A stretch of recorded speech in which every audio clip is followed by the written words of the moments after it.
तो डैंक ऋषि ने लॉन्च करी अपनी मर्च और उस मर्च के साथ हो गई भैया कंट्रोवर्सी। कंट्रोवर्सी ये थी कि बंदों ने कहा कि डैंक ऋषि के मर्च की जो डिजाइन थी वो कॉपीड थी। तो बेसिकली ये वीडियो 3 पार्ट्स में है। पार्ट नंबर 1 जहाँ पे मैं तुमसे एक्चुअली बात करने वाला हूँ कि वो कंट्रोवर्सी क्या थी in a very very short form. Part number 2 जहाँ पर मैं उस कंट्रोवर्सी पे अपने ओपिनियंस देने वाला हूँ बिकॉज मैं भी कुछ सो कॉल्ड डिजाइन इंडस्ट्री का पार्ट हूँ।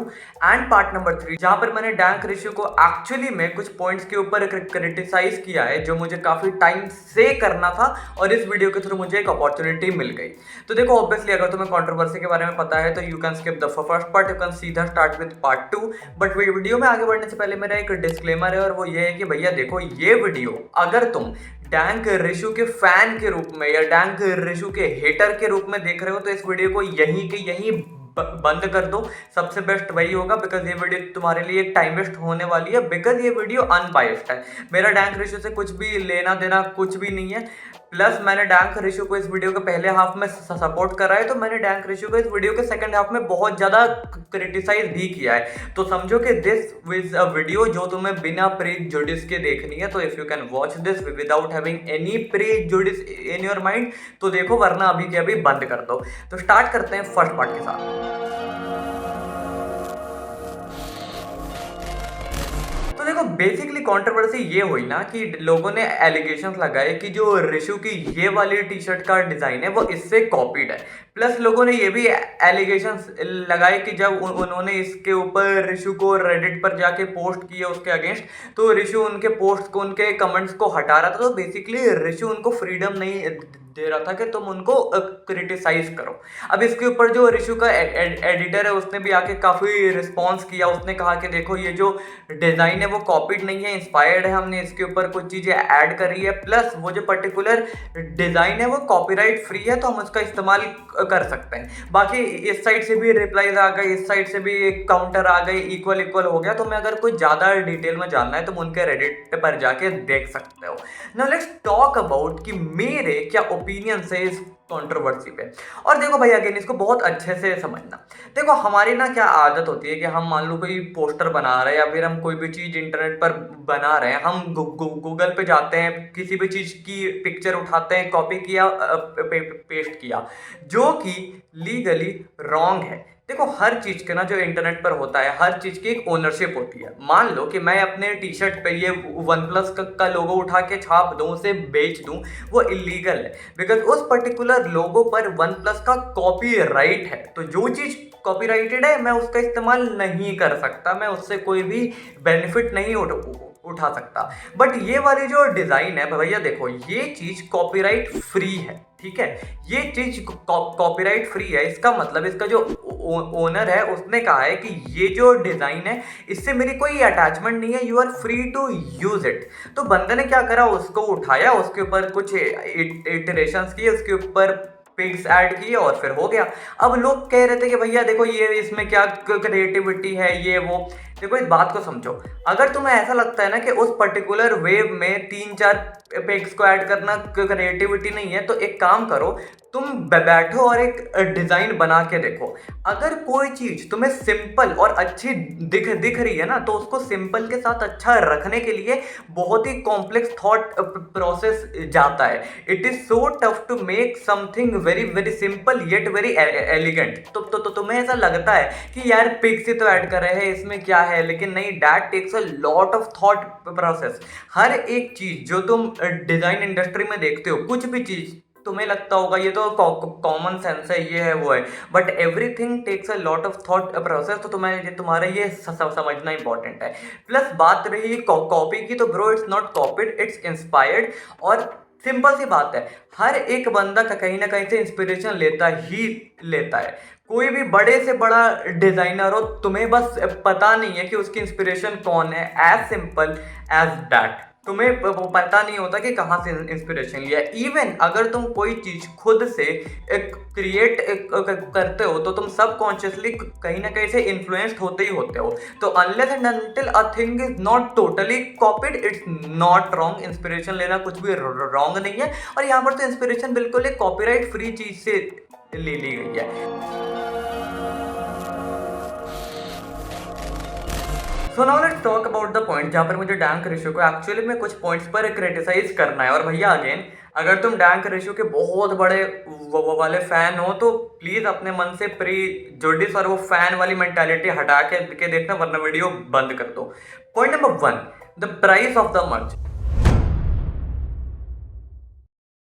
लोग ये भी कह रहे थे कि रिशु की मर्च बहुत महंगी है, 750, 850 की मर्च है। जिस पर जो रिशु का एडिटर है उसने ये रिप्लाई किया था कि समय रैना की मर्च देख लो, उसका जो रंग है वो काफी टाइम बाद उतर जाएगा, उसकी जो क्वालिटी है वो अच्छी नहीं है, हम तुम्हें सुपीरियर क्वालिटी में प्रिंट करके दे रहे हैं। टू विच आई एग्री होगा, बट ब्रो एक बात को समझो, जब तुम एक आर्टिस्ट हो तुम्हारा वो अलग एस्पेक्ट है, लेकिन जब तुम एक बिजनेसमैन हो तुम्हारा एक अलग एस्पेक्ट है। तुम्हारे हिसाब से जो तुम्हारे मर्च की क्वालिटी है वो बहुत अच्छी होगी, no doubt, but at the same time अगर वो मर्च तुम्हारे ऑडियंस के बजट के बाहर है और अगर तुम्हारी ऑडियंस तुम्हें उस पॉइंट पे क्रिटिसाइज कर रही है, इसका मतलब तुमसे गलती हुई है। As an artist, being an artist, मुझे ये बात पता है कि हमारे लिए किसी चीज की क्वालिटी, वो चीजें कितनी मैटर करती है, बट एज अ बिजनेसमैन तुम्हारी इकलौती रिस्पॉन्सिबिलिटी होती है कि तुम्हारा ऑडियंस, तुम्हारा जो ऑडियंस बेस है वो किस चीज के थ्रू सेटिस्फाई हो रहा है। अगर समय रैना की मर्च की क्वालिटी उतनी अच्छी नहीं है लेकिन वो फिर भी ऑडियंस के बजट में है, तो वो एज अ बिजनेसमैन अपनी ऑडियंस में लेके ज्यादा पॉपुलर होगा। लेकिन अगर तुम इस पे कॉम्प्लेक्स सुपीरियरिटी पे रहोगे कि उसकी मर्च तो बेकार है, उसका रंग उड़ जाता है, हमारा महंगा है, बहुत अच्छा है, सब कुछ अच्छा होगा, लेकिन अगर वो तुम्हारे ऑडियंस के बजट में ही नहीं है तो उसका कोई फायदा नहीं है। इस बात को समझो, एज अ बिजनेसमैन कस्टमर को सेटिस्फाई करना तुम्हारा गोल होना चाहिए। और अगर तुम्हारे अगर तुम्हारे पास कैपिटल की दिक्कत है कि तुम कॉस्ट कटिंग नहीं कर सकते, पैसों के रिस्ट्रेंट्स हैं, वो आई अंडरस्टैंड होता है, पर ये भी तो समझो कि तुम्हारे जो ऑडियंस है उनके पास भी तो दिक्कत है। बीइंग एन इंडियंस, हमारे पास क्या होता है, 300 की टी शर्ट, 200 की टी शर्ट, तुम 800 की दोगे तो भैया जो तुम्हारी ऑडियंस है वो भी तो बच्ची है, उनके पास भी कहाँ से आएंगे पैसे। तो मजबूरियां सबके पास है, तो सीधा ये बोलना कि समय रहना कि मर्च तो बेकार है, देख लो उसका तो, मतलब उसने ऐसे बेकार नहीं बोला, उसने ये कहा कि उसका रंग उड़ जाता है, तो ठीक है accept, but as a businessman he is more successful at least according to me. तो भैया इस बात को समझो कि लर्न टू टेक क्रिटिसिज्म। अगर तुम्हारी ऑडियंस किसी चीज को रॉन्ग बोल रही है, उनको महंगी लग रही है तो लग रही है। एज अ बिजनेसमैन तुम अलग हो, एज एन आर्टिस्ट तुम अलग हो, दोनों की गोल्स अलग है, मेंटालिटीज अलग है, right. Point number 2, the mental health.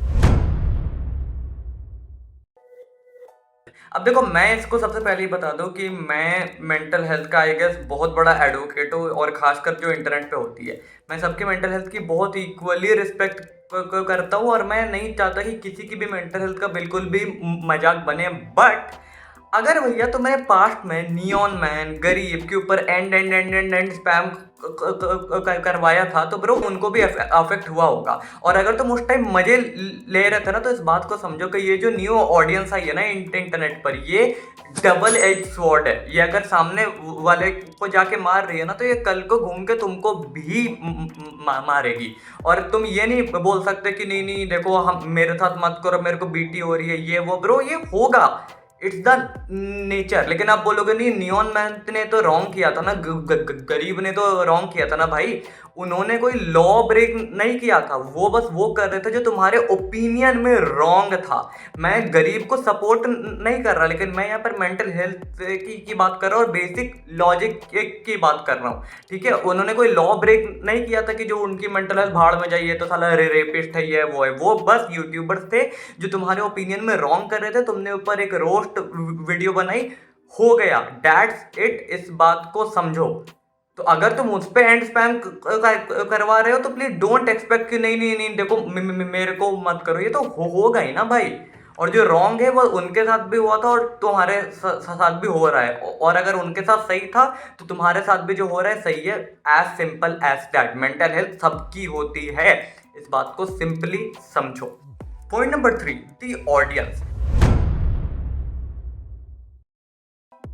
अब रेशु का जो एडिटर ने जब रिप्लाई किया था, उसने रिप्लाई में ये कहा था कि ये जो ऑडियंस जो है रेडिट की कितनी बेकार है, इनको गाली पड़नी चाहिए और इनके फैमिली वालों को भी गाली पड़नी चाहिए। Bro how is this even justified? उनके फैमिली वालों को भी गाली पड़नी चाहिए, ये क्या बात होती है?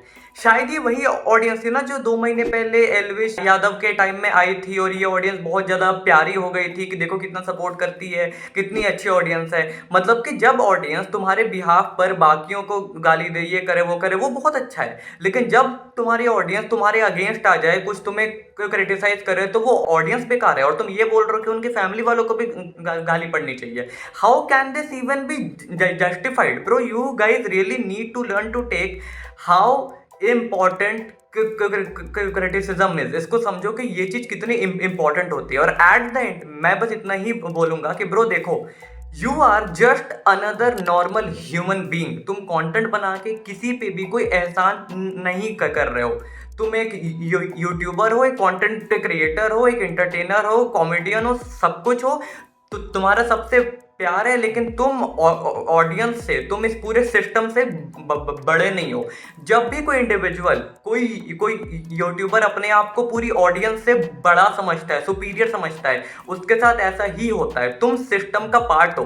ब्रो ये इंटरनेट है। अगर तुम 1 साल ना इंटरनेट पे वीडियोस अपलोड ना करो, तो मैं कोई नहीं पूछेगा। यहाँ पर किसी के पास टाइम नहीं कि वो रुक रुक के पूछे ये कहाँ है। अरे देखो भैया, ऋषु ने तो वीडियो अपलोड नहीं करी 1 साल से, लोग भूल जाएंगे। You are just normal human being जो वीडियोस बनाता है, लोग देखते हैं, वो एंटरटेन होता है, तुम्हारी अर्निंग होती है, तुम पैसे कमाते हो, तुम जाते हो। इवन योर इंडियन कंज्यूमर के साथ भी सेम था। उनके भी जब व्लॉग्स अच्छे काम नहीं कर रहे थे, या उनका भी जो मेन चैनल है वो ढंग से काम नहीं कर रहा था, he started blaming the audience कि ऑडियंस बेकार है, उनको तो अच्छा देखना नहीं होता, ये वो। ब्रो समझो, मैं समझता हूँ कि कई बार YouTube पर थोड़ा गंदा कंटेंट बेटर काम करता है, बट इसका मतलब ये नहीं कि ऑडियंस रॉन्ग है। ऐसे बहुत बंदे हैं जो अच्छा कंटेंट बना के भी करते हैं। तो तुम ऑडियंस से बड़े नहीं हो, तुम सिस्टम का पार्ट हो।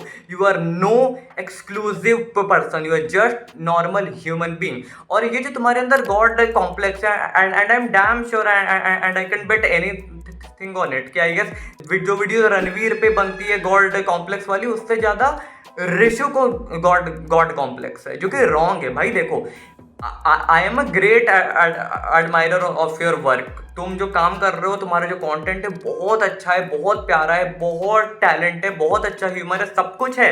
जो तुम्हारा एडिटर है उसका भी काम बहुत बढ़िया है। भाई मैं तो उतना शायद कर भी ना पाऊँ, बहुत अच्छा है।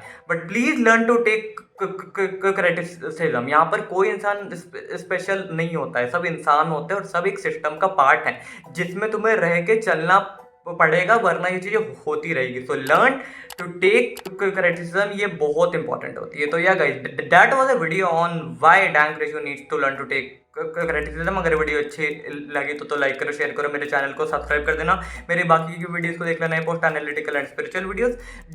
That is it from my side for this video. I'll see you in my next one. Thank you and bye.